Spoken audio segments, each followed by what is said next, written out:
Sabe aquela frase, você terá a vista da montanha que decidir subir? É isso que a gente está fazendo aqui no curso. A magia da terapia não acontece se você não tem um terapeuta ocupacional qualificado, que sabe mais do que a importância do ambiente, a importância de si mesmo e da relação com a criança, desse processo.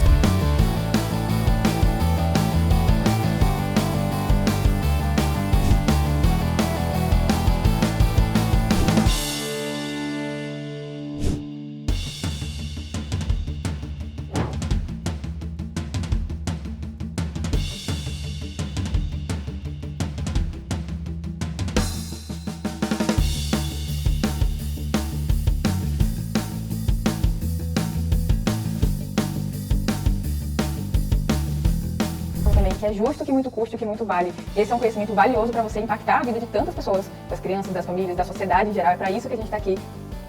A pessoa precisa receber para responder. Eu tenho estímulos típicos do dia a dia e eu respondo a ele de acordo com o meu limiar.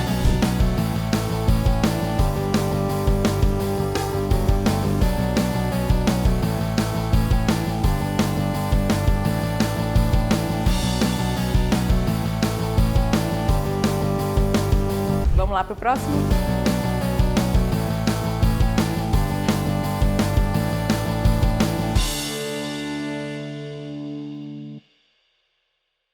Por dentro da formação ISD, hoje eu vou levar você a um tour, a uma viagem aqui dentro da plataforma onde a gente tem a formação de integração sensorial da IS Descomplicada. Esse aqui é um programa totalmente novo e a gente teve muitas alunas e alunos também inscritos nessa formação. Alunos que estavam iniciando na integração sensorial ou que já tinham feito outros cursos mais básicos, mais avançados, a própria certificação brasileira e internacional. Enfim, a gente teve uma turma super heterogênea e a gente tem recebido muitos feedbacks positivos em relação ao que tem aí em termos de conteúdo e também a didática. A gente tem um método de ensino que é exclusivo desse curso aqui, que eu mesma desenvolvi com toda a experiência de ensinar sobre integração sensorial com mais de 3.000 alunos. Então eu desenvolvi esse método, que é o método 4D, que você vai conhecer um pouco melhor também. Mas muita gente tem dúvida do que é a formação e o que não é a formação. Que tipo de conteúdo eu vou encontrar lá dentro? Então vamos navegar aqui pela plataforma comigo. Quando você entra aqui nesse portal da Academia ISD, a gente tem aqui a formação em integração sensorial, esse primeiro card aqui, que é onde você vai clicar para acessar o conteúdo. Nesse vídeo aqui eu vou falar sobre os conteúdos do módulo 1 ao 4, tá? A gente vai dividir em 3 vídeos porque tem muito conteúdo, eu quero trazendo alguns porquês aqui para você também. Então a gente vai dividir nesse vídeo do 1 ao 4, próximo vídeo do 5 ao 8 e no outro terceiro vídeo 9 ao 12, certo? Então a gente tem aqui todos os módulos organizados. Vamos começar aqui pelo começo, pela aula de boas-vindas. Então a gente tem aqui todas as instruções. Esse módulo 0 é o de boas-vindas, onde a gente tem todas as instruções. A gente tem uma etapa de validação de cadastro, porque esse curso é específico para terapeuta ocupacional, então a gente tem que comprovar que realmente vocês são TOs, porque ele é um curso que aprofunda, que entra mesmo, né, em avaliação, intervenção, em aspectos da prática real, prática, mão na massa, que são específicos da terapia ocupacional. Então eu não podia não ser responsável de ter esse cuidado aqui e ter certeza que vocês são realmente TOs, tá? Então a gente tem aqui o primeiro módulo. Olha que legal aqui, as pessoas entram com, antes de passar para o primeiro módulo, as pessoas entram com bastante animação, sempre bom te escutar, super ansiosa para aprender, gratidão por tanto, você é uma potência, muita expectativa, e isso daqui eu adoro quando as pessoas entram animadas, né? Aqui, muito feliz em estar aqui, me sentindo pertencente ao movimento de fortalecimento da TO, empoderamento do nosso saber. Tinha feito curso introdutório, iniciei de raciocínio clínico, já estou aprendendo a raciocinar a IS de uma forma tão rica devido à sua forma aberta ao dividir a construção da formação do saber.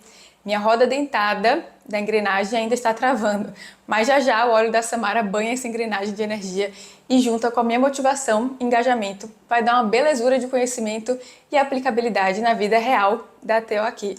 Obrigada a você por me dar a mão. Na verdade, nessa formação eu investi horas de estudo, lendo a melhor literatura mais recente. Sentei para escrevi a apostila que eu vou falar com você também depois sobre isso, tá? E isso vai sendo traduzido no aprendizado real dos alunos, como a Mayara botou aqui, ela estava muito empolgada para a gente começar essa trajetória. Eu estou muito empolgada para começar essa trajetória com você também, tá? Então, no primeiro módulo, a gente começa do início. Tudo que é construído aqui em termos de raciocínio segue uma linha lógica, tá? A gente não vai pulando etapa, não vai deixando de trazer conhecimentos que são importantes para que você entenda sobre todas as esferas da integração sensorial. Então, aqui no primeiro, a gente tem um módulo sobre o que é a integração sensorial, onde a gente fala sobre a importância das sensações para o desenvolvimento de funções, fala sobre as 3 definições de integração sensorial, porque muitas vezes quando alguém fala assim, eu estou trabalhando com integração sensorial, ou eu estou estimulando a integração sensorial do paciente, será que eles estão falando da integração sensorial como processo neurofisiológico? Será que é como teoria ali, que a de Ners, né, terapeuta ocupacional norte-americana, ela elaborou essa teoria para tratar crianças com disfunções e que tinham um impacto na funcionalidade, no desempenho ocupacional, né? Ou será que está falando como a terapia, que foi também feita pela Diners e que tem critérios muito específicos para a gente dizer que a gente está realmente trabalhando com integração sensorial de ERS. Então aqui a gente já começa a trazer um pouco assim desse escopo teórico, né, do que é a integração sensorial, coloca alguns pingos nos is para deixar tudo muito mais claro, para embasar o desenvolvimento do nosso raciocínio, tá? Perceba que a gente tem aqui, ó, GPS, apostila do módulo 1. É aqui que você vai baixar a apostila. Eu vou mostrar aqui a apostila do módulo 2, tá? A gente tem aqui bases neurofisiológicas da integração sensorial. Aqui é muito interessante, porque muita gente achava que não ia precisar estudar sobre neuroanatomia, neurofisiologia, depois que saiu da faculdade. Eu estudei, eu peguei meu diploma e agora eu não preciso mais saber sobre isso. E aí, um belo dia, decidiu trabalhar com integração sensorial. Aqui é algo muito importante. Olha só, no primeiro módulo a gente tinha 7 aulas, no módulo 2 a gente tem nada mais, nada menos que 21 aulas, porque a gente passa por cada sistema sensorial proximal, né, dos receptores proximais, tato, vestibular e propriocepção, falando sobre receptor, aonde essa informação chega, quem capta essa informação, como que ela é transmitida para o sistema nervoso central, então as vias que carregam a informação, em que locais desse sistema nervoso essa informação é processada.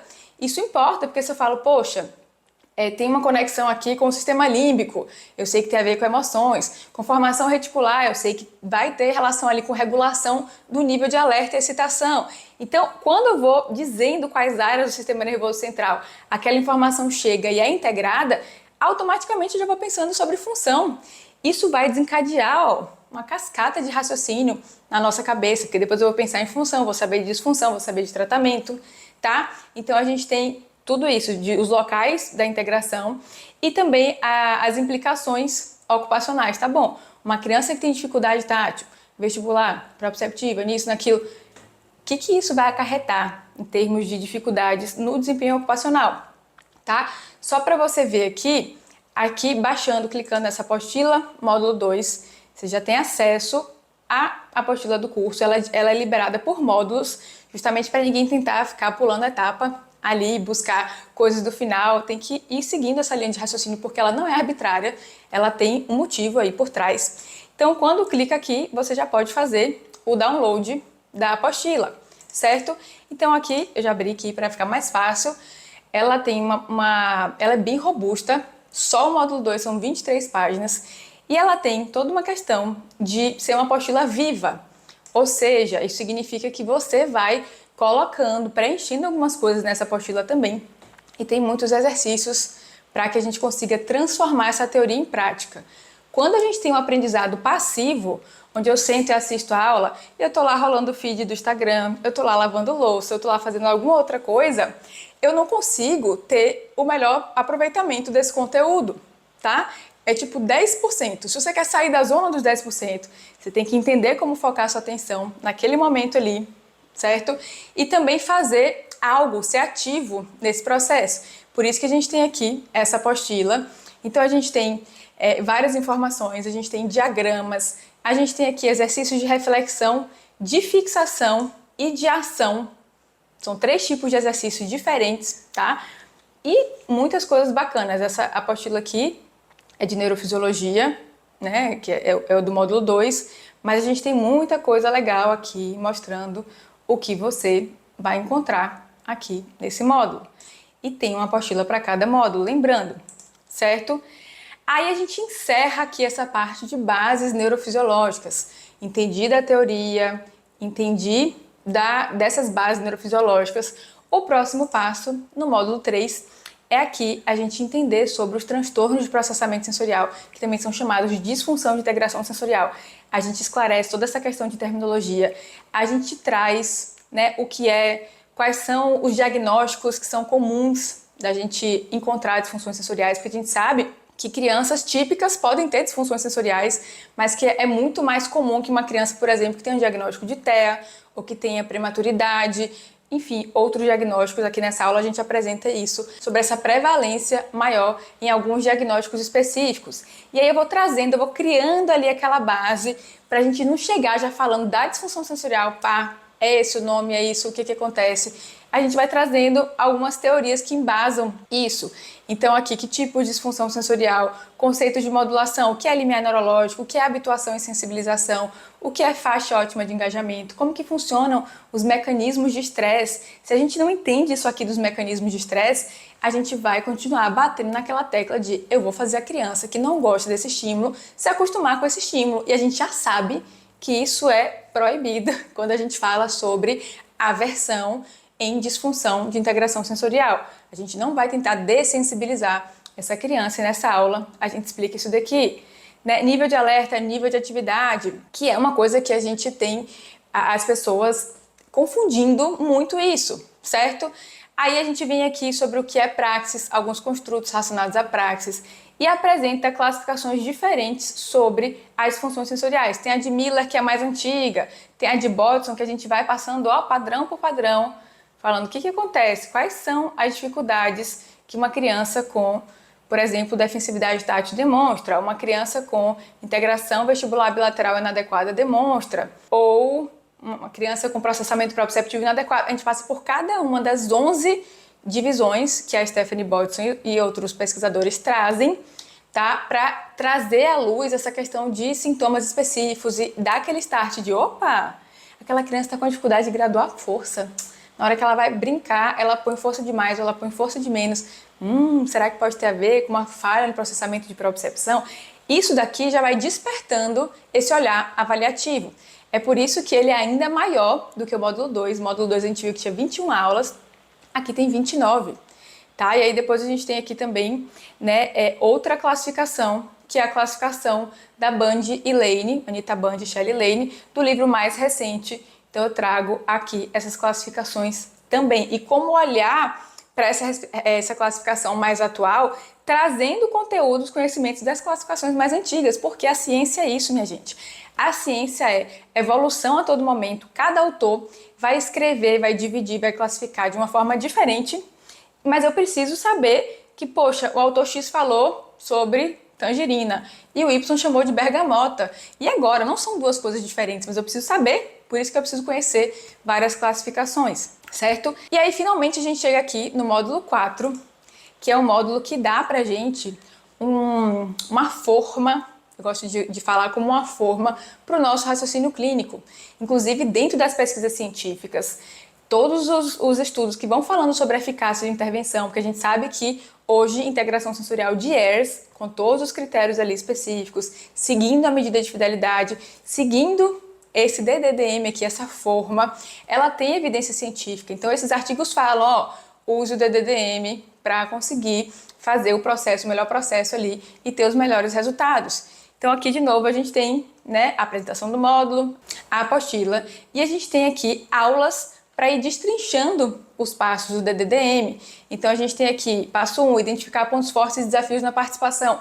Eu não posso começar um processo terapêutico com a minha criança sem saber qual é a queixa desses pais e da própria criança, quando ela for capaz de falar sobre isso, e da escola, ou seja, de todos os envolvidos ali, mas qual que é a queixa funcional? Qual é o motivo de encaminhamento?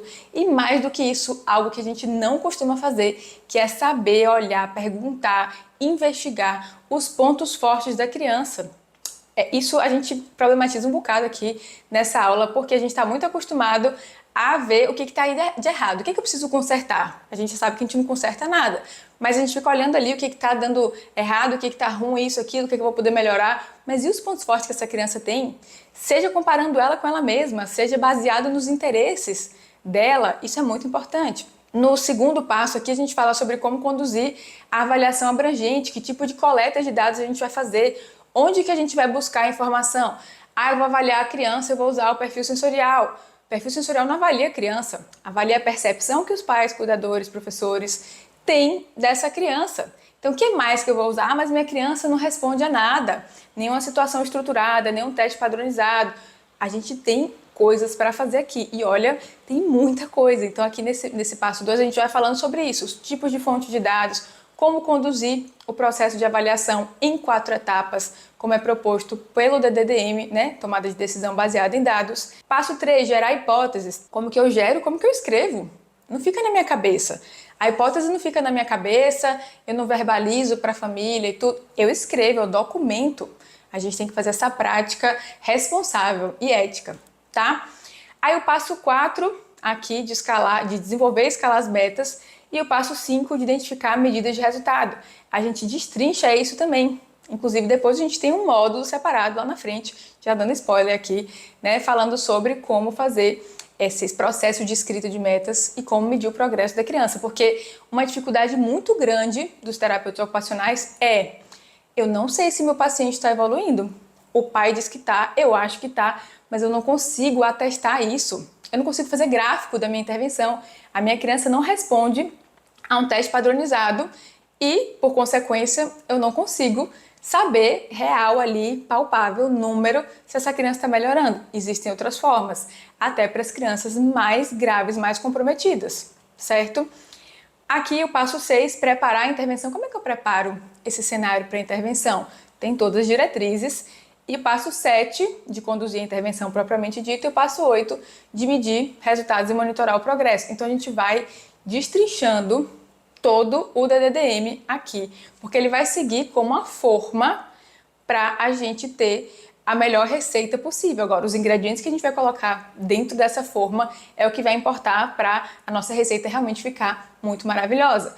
E a gente tem aqui os outros módulos que a gente vai mostrar nos próximos vídeos para você, tá certo? E a gente, além dos outros módulos, a gente tem também outras coisas aqui, mas eu vou deixar para falar sobre isso nos próximos vídeos, para plantar a sementinha da curiosidade.